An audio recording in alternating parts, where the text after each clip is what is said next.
Twilight Sparkle, you're being ridiculous. You wish to see me, Your Majesty? Twilight Sparkle dutifully trotted into Princess Celestia's bedroom. Twilight had just finished singing Love is in Bloom when Princess Celestia summoned her for a private meeting, but was vague on the details. The Princess of the Sun looked at her student with concern. My servants were cleaning your room when they found this on your desk. The Princess of the Sun wandered over to address her. Using her magic, the princess levitated a massive list that was titled My Going into Exile and Becoming a Desert Warlord To-Do List by Twilight Sparkle. May I ask what this is all about? Twilight Sparkle cocked her head in confusion. Princess Celestia, I don't know what you mean. Of course I would make a list of things to do to ensure that my banishment and descent into villainy are done in the proper order and on schedule. Before Princess Celestia could respond, Twilight took the list, let it roll onto the floor, and began reading off the itinerary. On day 4 at 3:30 a.m., all my bits are to be stolen by a pickpocket in order for me to understand that my cushy life has come to an end and to make me aware of my own naivety, Twilight said, with a tone of someone describing a grocery list. On day 5, I shall fight with the orphans over moldy food from a trash can in order to toughen me up and prepare me for a hard-knock life. Princess Celestia stood silently, while Twilight rambled off her itinerary for her transformation into a wasteland bandit. On day 62, I will have usurped my rival for power, using my newly obtained chessmaster abilities to turn his lieutenants against him. On day 63, I will behead him before his formal followers with a sword. But not before I belittle him as a pathetic fool who will never fit to be a player in the first place. I have to have that proper mix of cruelty, charm, and magnificence, Twilight said as if describing a cake recipe. By day 64, I will amass my armies to lay siege to Canterlot to take vengeance upon you. Twilight trailed off as she noticed her mentor was pursing her lips and making a strange noise. Princess Celestia, are you... The white mare began cackling. The princess was laughing so hard that her teacher's ribs looked like they were about to burst out of her body, and tears were even falling down from her eyes. Princess, I worked so hard to make that list, Twilight said with some despair as her mentor's laugh started to die down. But if it isn't up to your specifications, I could, Twilight Sparkle. I'm not laughing because of poor organization, Princess Celestia said with a smile. I'm laughing because you honestly thought that I would banish you. Princess Celestia's smile got wider. Why would you ever think that? Well... Twilight began, her ears folding down in sorrow. You got really... mad at me at the rehearsal. Princess Celestia's grin grew even wider.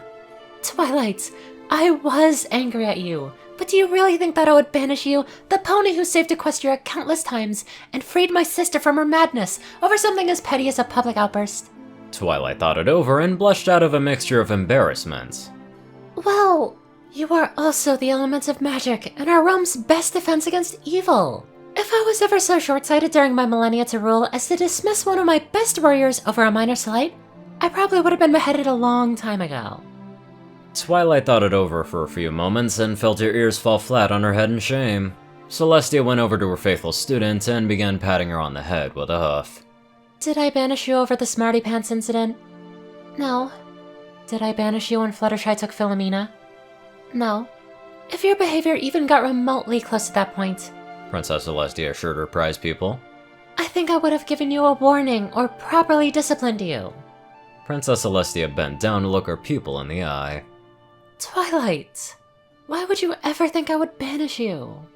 Twilight frowned at her instructor with a frustrated tone. Well, when I told you what happened, you didn't even bother to check on her. You believed Cadence over me. Celestia's playful smile faded once she detected the genuine hurt in her student's voice. You're right, Twilight. And I'm sorry for not taking your word seriously, Princess Celestia admitted. She then gave her faithful student a stern look. But let me ask you a question, Twilight. If my faithful student is screaming, "She's evil," in the middle of a wedding rehearsal, and my niece has a logical explanation for her behavior, and she breaks down crying in offense, who am I inclined to believe? Well, I guess I wouldn't believe me either, Twilight admitted reluctantly. Maybe I did go about things in a ham-hooved manner. As the Smarty Pants incident proves, you do have a history of letting your fears cloud your judgment, Princess Celestia added with an even sterner tone. Fears? Twilight asked, picking up on the fact that her mentor was about to have a serious talk about her behavior. You felt so frustrated and scared that you couldn't come up to me with your concerns in a calm and orderly manner. Princess Celestia pointed out to the lavender unicorn with a concerned voice. Why, Twilight? Why did you feel the need to bellow out your concerns? It's just... Twilight began uncomfortably. I was mad that my brother wouldn't tell me about the wedding. And then I saw how mean Cadence was, but every pony just seemed to care more about the wedding than who my brother was getting married to, and I just felt... Twilight Sparkle's voice got softer. Nothing I said mattered to any pony. Twilight felt her eyes become wet.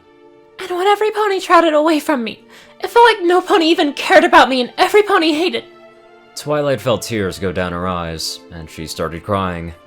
Twilight was so upset that she barely noticed two giant wings around her. Before she knew it, she was being pulled into one of her teacher's hugs. They were so warm and fluffy. Twilight as a filly theorized her teacher was actually made from pillows. Twilight, Princess Celestia said in a soothing tone, before releasing her student.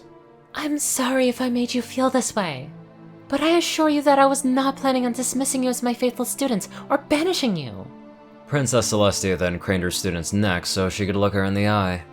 At worst, I was planning on sending you home and having you write an apology letter to Cadence and your brother as punishment.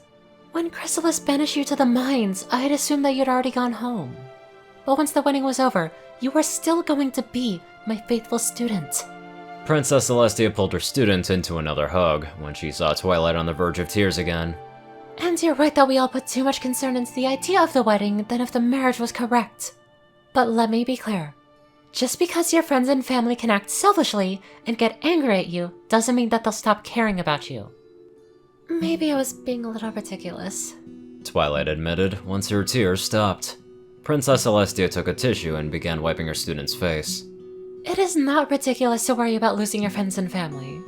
I often worry about being a good enough leader for my subjects, or whether I might repeat the mistakes that I made with Luna. You do? Twilight asked as she wiped away the last of her tears. I do, Princess Celestia said in a soothing tone. Losing your friends and family is a new fear for you. Because up until a year ago, you've hardly had any kind of relationship outside of me or your family.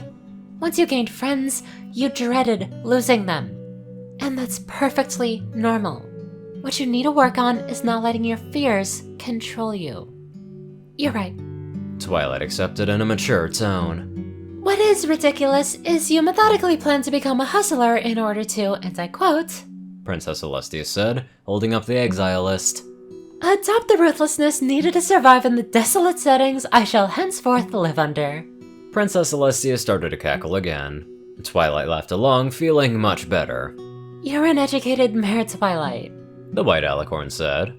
Besides, even if you cease to be my student, you still have plenty of options before you need to delve into the criminal underworld. Thanks, Princess, Twilight expressed with a relieved smile on her face.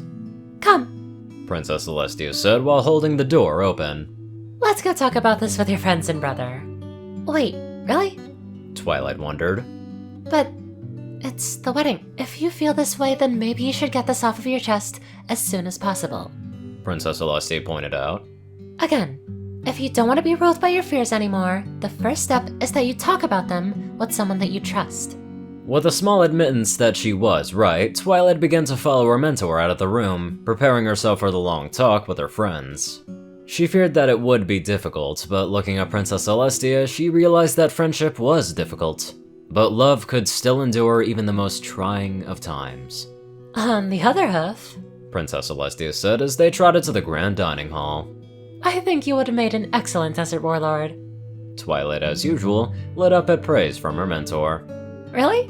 Your book 4 proved that you have the heart of a warrior, Princess Celestia said dramatically. If you can battle the demon of illiteracy, then you can battle desert bandits. Oh, Princess Celestia. Twilight squealed with a mixture of embarrassment and laughter. My shield is the Oxen Ponish Dictionary, Princess Celestia declared in between fits of laughter, quoting young Twilight's bold declarations. And my sword is the Encyclopedia Meritanica, because the greatest knowledge is power. Princess Celestia descended into even more chuckling, while Twilight laughed along with her, more sure than ever that she was still Princess Celestia's prized pupil. I almost came so close to accidentally saying prize nipple instead of prize pupil. But anyway, let's get on to our prize donators. Top donators: Dash of Evergreen, Peter Coulthard, Jayton Man, Darkside, and Ponyman.